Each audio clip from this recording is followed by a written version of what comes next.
So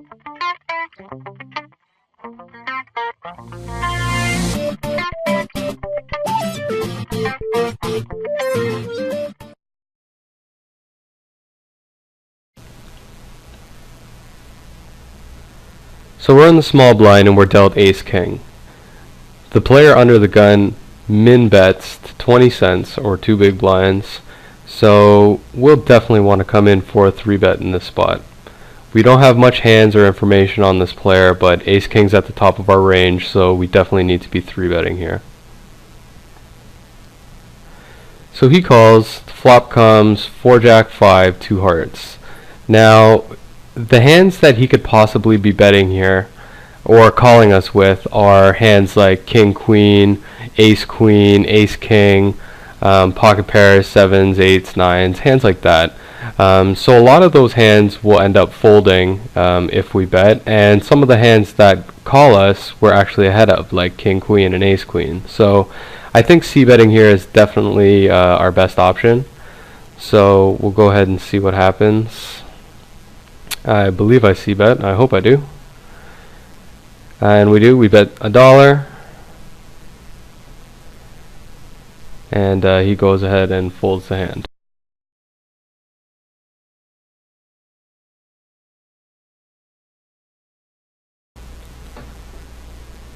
We're dealt ace-jack under the gun. Very standard to open the pot here, especially in a 6-handed game. We have 2 folds, 3 folds. It's to the small blind. A player we have very little information on, and we've only played 1 hand with him so far.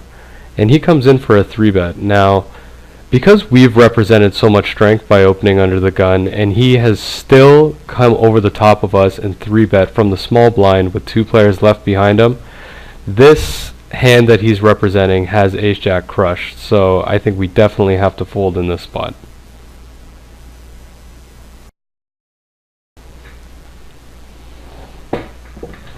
We're dealt ace-queen under the gun. Obviously we need to open the pot with a hand this strong.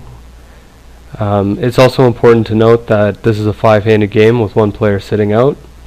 So we flop our ace. We certainly want to be c-betting this pot. We don't want any club to come out or another jack, for example. So we want to charge any hand like that to draw to another card. So we fire our c-bet, and if he raises us, we will be put to a difficult decision, because it's unlikely that he would be raising with as a total bluff in a spot like this. So he either has something like ace-jack or a flush draw, or maybe even a set. So our hand isn't doing too well against that, but there are a couple of hands that we do have beat, and he could also have the same hand as us. So the 9 of clubs is an interesting card. It gives us the opportunity to learn more about his hand. So by checking and reevaluating in this spot, depending on his bet sizing, we can try to make an educated guess as to the hands he might be holding. So he tanks for a bit, and if he checks back, then pretty sure he doesn't have a flush.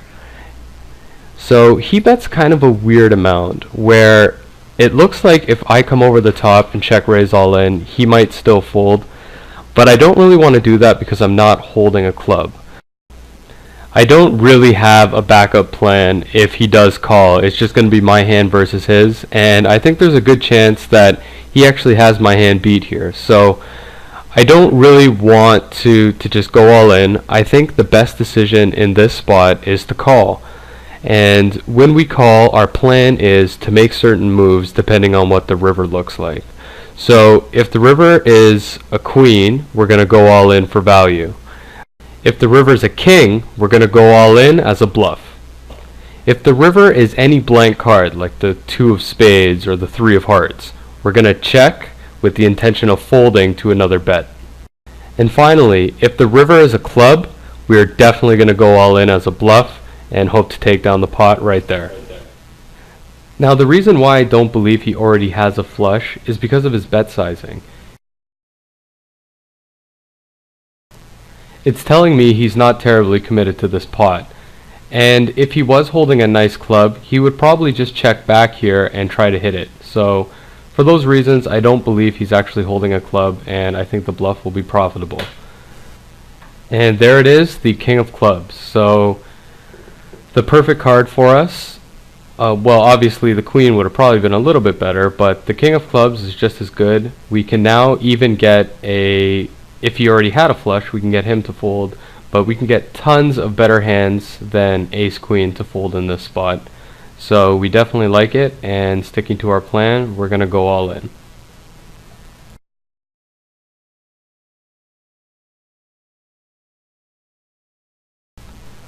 So he tanks for a bit. I mean, imagine if you had Ace Jack in this spot. You would definitely want to think about it a little bit and probably try to find a couple of reasons to make the call, but ultimately you have to be correct so often to make a profitable call here with two pair. It's worth it to just fold.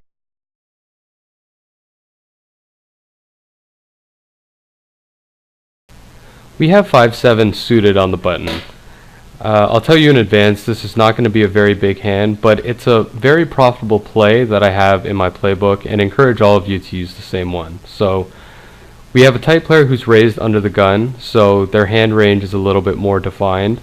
So when we play in position, regardless of our hand, we can read the situations a lot more accurately. So on a 10-10-9 board, it's unlikely that a hand like Ace Jack has connected with it. So I think we can profitably fire off a bet here and get a lot of hands, a lot better than 5-7 to fold in this spot.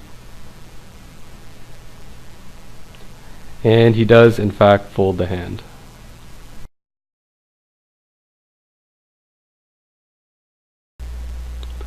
We open up the pot here with Queen 10 offsuit and are called by a very loose player on the button. We flop our open-ended straight draw, so we definitely want to be c-betting at this pot. And our opponent is thinking for a little bit and decides to come in for a raise. It's really small. We have the pot odds to draw to our straight, so we go ahead and make the call. The Jack of Spades comes off, which is a really interesting card because it can give us a lot of information about his hand. When he checks back here, we know he doesn't have a jack, and we know that he probably doesn't have a strong king because he would want to protect that against the flush. So if he bets here, we'll definitely want to fold because we're not going to have the correct odds to actually make the call. But also if he bets here, he probably has a strong king and we can't get him off the hand. So we hit our straight. Now it's all a matter of getting value. We've pinpointed his hand to some kind of a weak king. That's his most likely holding at this point. So with that information in mind, we want to bet a certain amount that we can actually get paid and get that value out of a weak king. So we'll probably want to be betting somewhere between $1.30 to $1.75 roughly, and with that we should be able to get paid by a king. Now the flip side of that is if we do raise that amount and he raises us, we can actually maybe even get away from our hand because he would probably only do that with a boat. It would be really difficult. I don't think we actually would in this spot, but had the stacks been a little bit deeper, it would be an opportunity where you could actually fold a straight on a board like this if your opponent re-raises you all in at small stakes, because usually that's only going to be a set or better, which in this case would represent a full house. He makes the call and we take down a nice pot.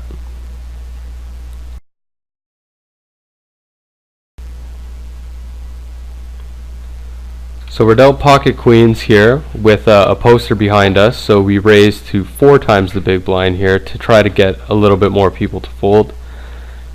But we definitely like our hand and want to get some action, and the poster calls us. So when a player has posted, you automatically assume they're not very good, and on top of that they bought in for a really awkward half stack. So with that information, I think that they're probably not so good here.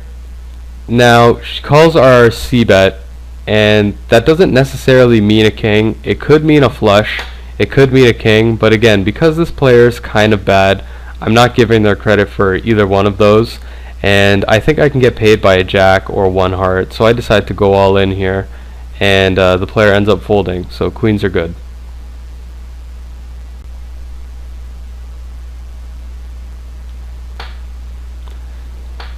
Now here we have pocket twos. We're dealt in the big blind. We have the player under the gun who's raised, so this is definitely a good spot for us to be set mining, because the hand that this player is likely to have is pretty strong. So we have better implied odds to actually get paid if we hit our set. Now, I'm just remembering this hand, and this is actually an example of how not to play a hand. So pre-flop is fine, I think it's okay. We make the call because if he does have two high cards, we're ahead, and then we turn the straight and we don't bet. We let him check back and hit the worst card of all time, the 7 of diamonds, and we end up chopping the pot.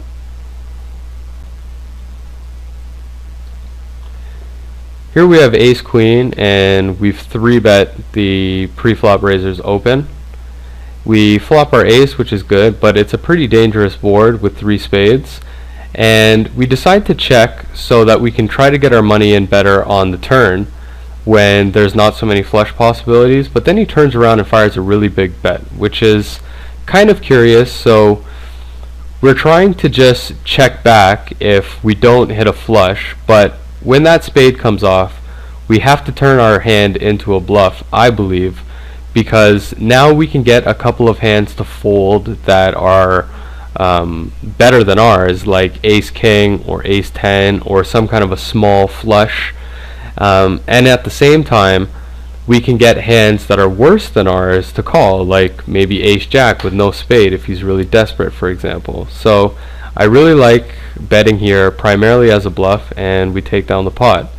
Now in that same breath, we're dealt aces at another table, and we get to 3-bet, and it's especially a good spot because the small blind was the original raiser, so they've represented strength, gone all in, dream situation, get it in with aces pre-flop against queens, and you're a huge favorite. So we actually run good, hold up, and take down a very nice pot.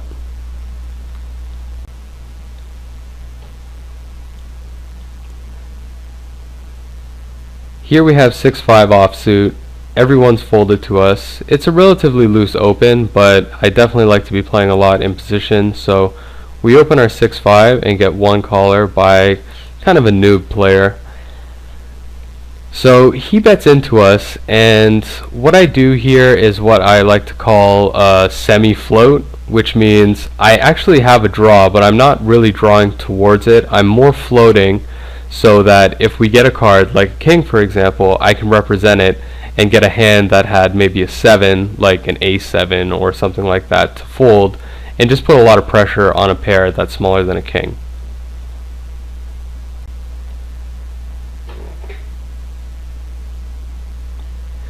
Here we've got king queen. We've opened pre-flop and got one caller in the big blind, so we definitely want to come in for a c-bet here, and we're min bet. So usually this means flush draw, but at the same time these players are kind of bad, and I don't want to stick all my money in with one pair, so I'd prefer to see a turn card and reevaluate.